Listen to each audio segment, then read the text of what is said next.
My name is Tal. I'm 41 years old and I have 3 kids, 2 twin boys. They are now almost 7.5 years old, and I have 1 more 4 years old little boy. And when one of the twins was about 3 years old, I've started to notice there are like glitches in his behavior because I have his twin, so I have something to compare to. And I've noted that there aren't really conversations with him, just sentences, and he's not really playing with other kids. And also he was very repetitive. Like every single night he used to say, good night, and grandma will come tomorrow with the ship, as like every single night. And at the beginning we thought it's funny, but only later we understood it's a part of his ASD. So he was diagnosed with ASD when he was 3 years old and 7 months. So quarter to 4, he was diagnosed, and he was very high functional. He used to talk normally. He didn't have any like movements of a other or some of the ASD people or children. And okay, so he started preschool with an assistant, but starting from age 4.5, he started to regress very fast. So if in the age of 4, he just like did this or that, and he still spoke, and he could still read books or listen to books and watch, I don't know, cartoons. Very fast, it all disappeared, and he disappeared. He became a totally different person or a totally different kid. And by the time he was 6, like in 2 years, he almost lost the ability to talk. He only communicated with one word, like ma, not even mom, like I don't know, orange, chicken, juice, whatever. And he stopped playing, and he was very repetitive, and he was very like the movements and jumping up and down and clapping his hands really strong and standing upside down on his head. And it was a mess. Nothing helped. We tried light therapy that really helped to the bank account of the therapist, but not to us. And we tried the Risperdal, I think. It's very common medicine, but it only made him really like obsessed with food and didn't help. And then we tried the clonidate, and it was supposed to be helpful, but it didn't work at all. And somehow my husband heard about stem cells. He started to research and read about it and entered like groups of parents too that have ASD children, and we encountered a parents group from Israel that talked about it, and some of the parents experienced the treatment and they said it helped them. And at that point we had nothing to lose except money, time, etc., and we decided to go for it. And then we contacted a Swiss Medica clinic and talked to the doctors. We also talked to a doctor from other clinic, I think in Switzerland, and we also talked to other clinics, but everyone had like different methods, or the cost was varied, or like at the end, after we talked to a lot of parents and we talked to the doctors again, we decided to come here to Serbia, to this clinic. And we were here 1 year and 3 months ago. Again, at that time, he barely spoke. It was very hard for us. It's not easy now at all, but then it was even harder. And a lot of treatments that didn't work, and ABA and special kindergarten, but it never sticks. So we decided to come. Once we came here, it was July 23,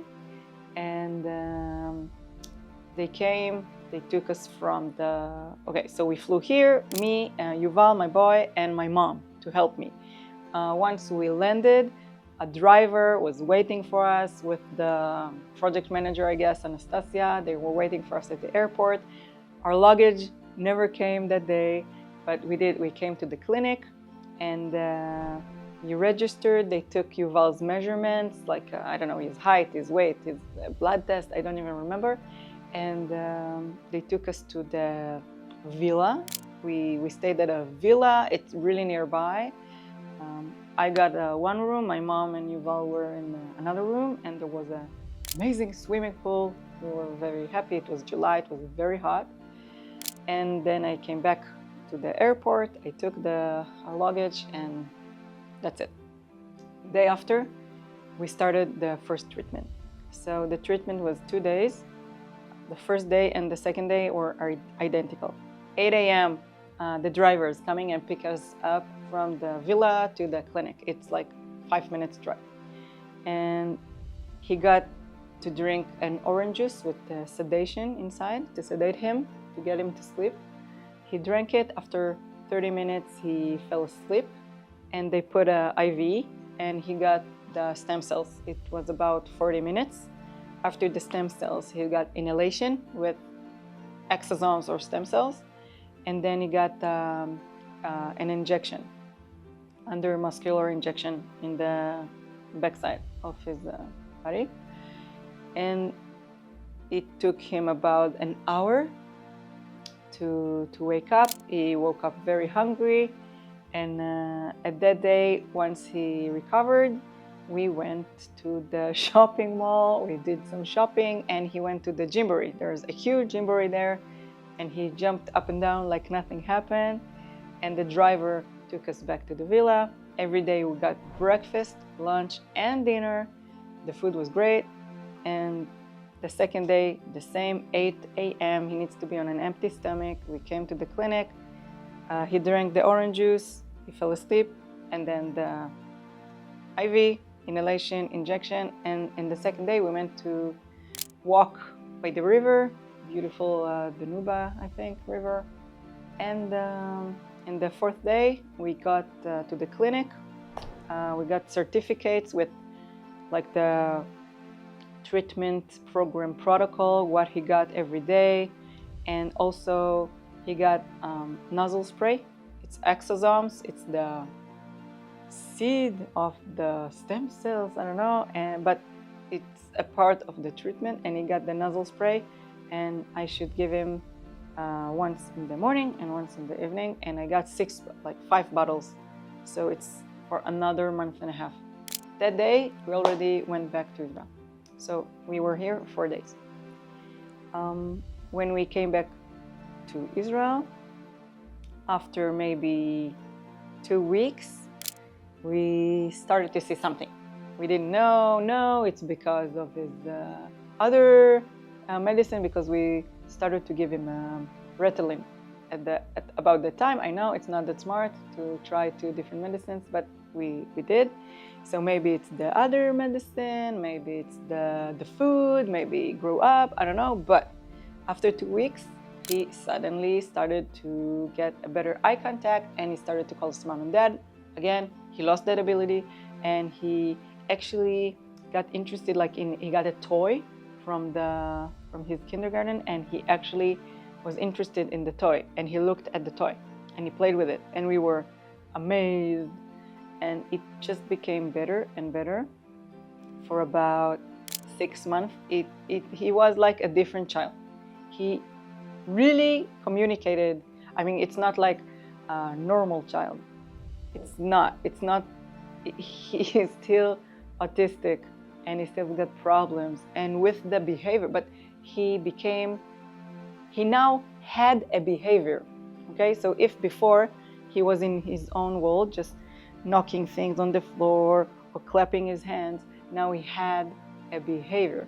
And with the behavior, there were behavioral problems, like he could be irritated or I don't know, spill the water on the table, but at least he was communicating, and he could tell us what he wants or what he don't want to do.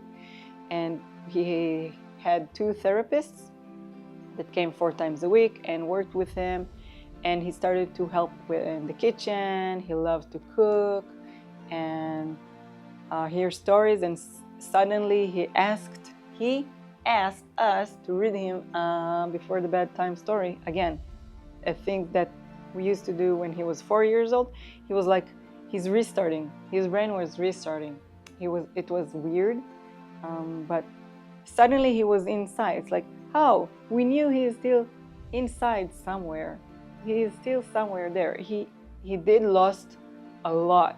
I mean, I don't think he'll ever come back to the boy he was when he was 2 years old or 3 years old, and he used to speak beautifully, like beautiful long words and sentences, and he was funny, and he was a happy little boy. And now he's not so happy little boy anymore, because he's more like sad, and he's lost his facial expressions, and it's a part of his regressing ASD.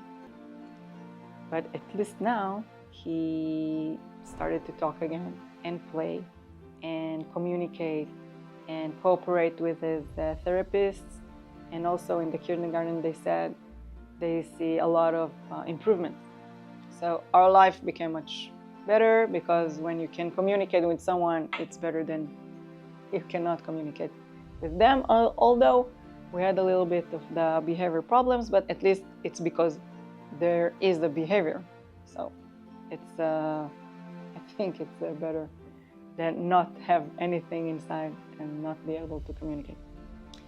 After about a year, even like, 11 months, we started to see that there's a regression.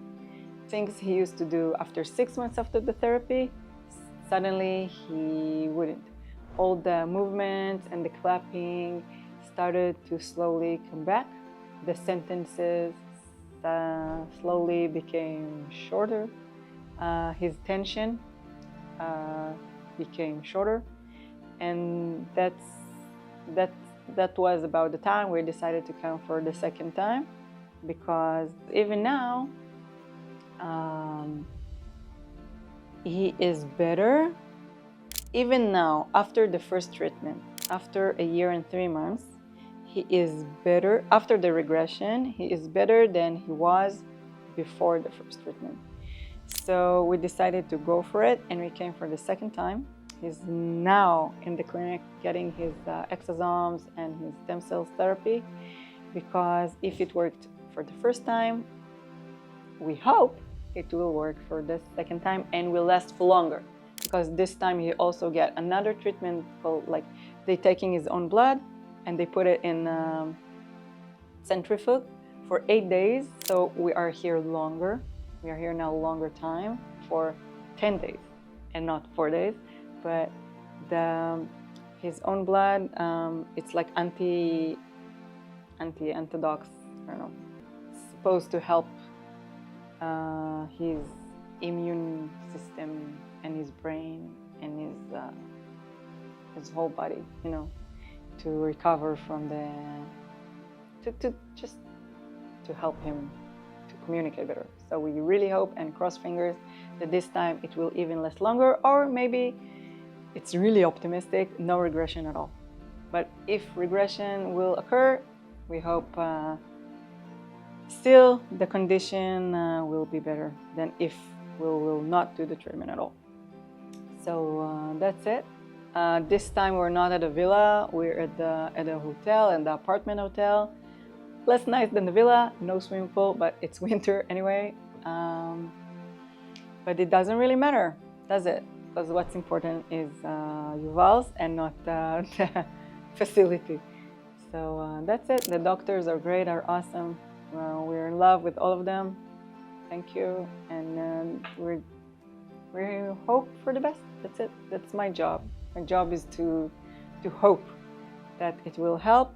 And I really hope